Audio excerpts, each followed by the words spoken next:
मेरा नाम है हरिया, मैं काम करता हूँ बहुत बढ़िया, खाता हूँ खाना और रोज गाता हूँ गाना। अरे यार, आज तो बहुत देर हो गई। इस खतरनाक जंगल को देखकर तो मेरे हाथ पैर ठंडे हो गए हैं। अगर मैं वक्त पर गांव नहीं पहुंचा तो मालिक बहुत नाराज हो जाएंगे। तभी हरिया को एक आवाज सुनाई देती है। सुनिए हरु जी। अरे, ये आवाज किसने दी? तभी हरिया को सामने कुछ दूर एक औरत खड़ी दिखाई देती है।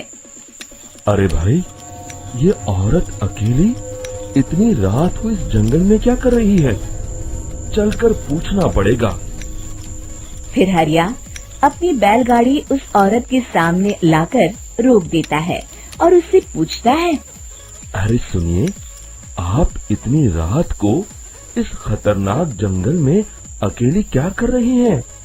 तभी वो औरत मीठी आवाज में कहती है, अरे हरु जी, आप आ गए। मैं कब से आपका इंतजार कर रही थी। वैसे तो यहाँ से काफी लोग गुजर चुके हैं, लेकिन मैं खास आपका इंतजार कर रही थी। अच्छा, तुम सच कह रही हो? मुझे तो यकीन नहीं हो रहा है। वो क्या है ना, आज तक किसी ने मुझसे इतने प्यार से बात नहीं की। हाँ हाँ हरु जी, मैं सच कह रही हूँ। अब देर मत करिए और जल्दी से मुझे मेरे घर तक छोड़ दीजिए। हाँ हाँ, कौन सी बड़ी बात है, अभी छोड़ देता हूँ। आप मेरे पीछे बैलगाड़ी में बैठ जाइए और मुझे रास्ता बताते चलिए। फिर वो औरत हरिया की बैलगाड़ी में बैठ जाती है और हरिया बैलगाड़ी हाँकता हुआ आगे चल पड़ता है। फिर उस औरत के बताए हुए रास्ते पर चलते चलते हरिया बैलगाड़ी लेकर एक काली गुफा के आगे आकर रुक जाता है। हरिया उस औरत से पूछता है, हाँ देवी जी, आपका घर कहाँ है? यहाँ तो एक गुफा के अलावा और कुछ नहीं है। तभी अचानक वो औरत हवा में उड़ने लगती है। देखते ही देखते उसका सुंदर रूप एक डरावनी चुड़ैल में बदल जाता है और वो जोर जोर से हंसती है।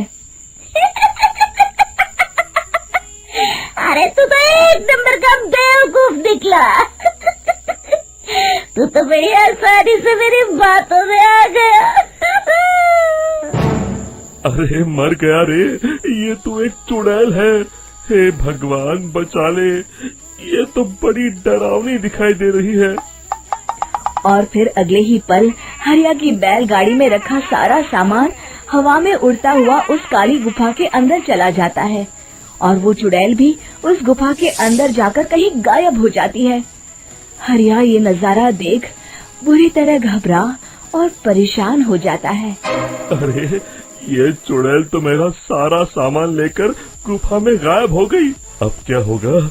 अगर मैं गांव खाली हाथ गया तो मालिक मेरी अच्छी खबर लेंगे। मेरी इस बात का कोई यकीन भी नहीं करेगा। फिर आखिर वही हुआ। हरिया के मालिक चंपक सेठ को हरिया की किसी भी बात पर रत्ती भर भी यकीन नहीं हुआ। चंपक सेठ को लगा हरिया झूठ बोल रहा है और उसने ही लालच में आकर सारा सामान हड़प कर लिया है। फिर हरिया को बेईमान समझकर चंपक सेठ उसे काम से निकाल देता है।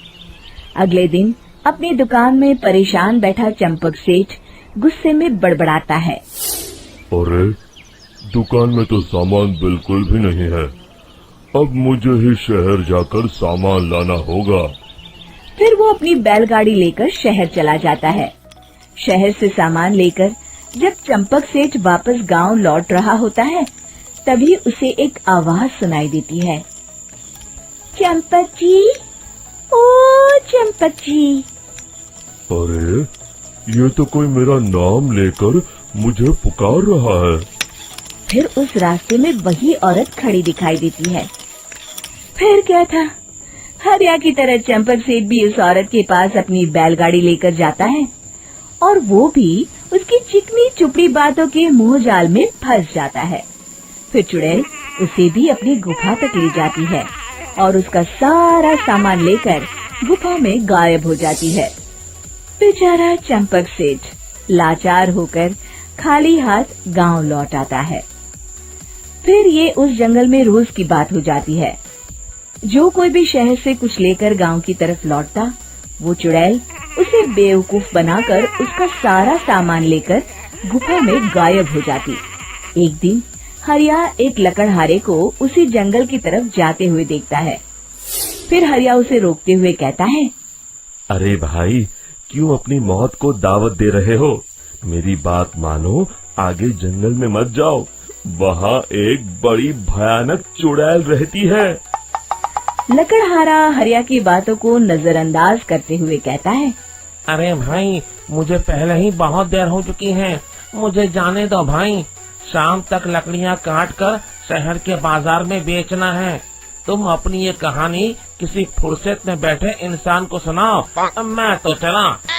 इतना कहकर लकड़हारा वहाँ से आगे जंगल की तरफ चला जाता है। फिर अगले दिन गांव के मुखिया के घर के बाहर बहुत सारे लोग जमा हो जाते हैं।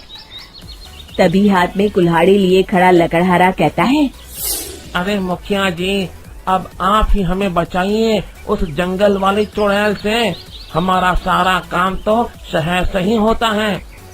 अरे मुखिया जी, उस चुड़ैल की वजह से तो मैं पूरी तरह बर्बाद हो गया हूँ। हम सबको मिलकर उस चुड़ैल का कोई इलाज करना पड़ेगा। तभी भीड़ में खड़ा वीरा कहता है, आप लोग चिंता मत करिए, कल से वो चुड़ैल किसी को नहीं लूट पाएगी। मेरे पास एक बहुत अच्छी तरकीब है। तभी चंपक सेठ उसका मजाक उड़ाते हुए कहता है, अरे तेरा नाम वीरा है तो क्या हुआ? तूने अभी उस चुड़ैल को देखा नहीं है? जाकर अपना काम कर, बड़ा आया। तब मुखिया जी कहते हैं, नहीं नहीं चंपक सेठ, मुझे लगता है हमें इस लड़के को एक मौका देना चाहिए। फिर सभी गांव वाले मुखिया जी की बातों से सहमत हो जाते हैं और वीरा शाम को एक बैलगाड़ी में कुछ सामान लादकर उस जंगल की ओर चल देता है। वीरा, ओ वीरा, कहाँ जा रहा है? तभी वीरा मुड़ के देखता है, वही चुड़ैल एक औरत के रूप में खड़ी है। अरे बहन जी, मैं आपको ही ढूंढ रहा था। देखिए, मैं आपके लिए क्या लाया हूँ। अरे वाह, तो खुद मेरे लिए इतना सामान लाया है। तू ही अकेला गांव में समझदार है। जरा देखो, मैं भी खोल के, बड़े भूख लगी है। जैसे ही चुड़ैल उस सामान पर से कपड़ा हटाती है, एक भगवान शिव की तेज रोशनी उसके अंदर मूर्ति से निकलती है और चुड़ैल अपने असली रूप में आकर जलने लगती है। अरे मैं जल रही हूँ, बचाओ! बचाओ! ओम नमः शिवाय, मर गई मैं! देखते ही देखते वो चुड़ैल राख के साथ उड़ जाती है और सभी गांव वाले भी वहां जाते हैं। शिक्षा बुराई पे सदा अच्छाई की ही जीत होती है।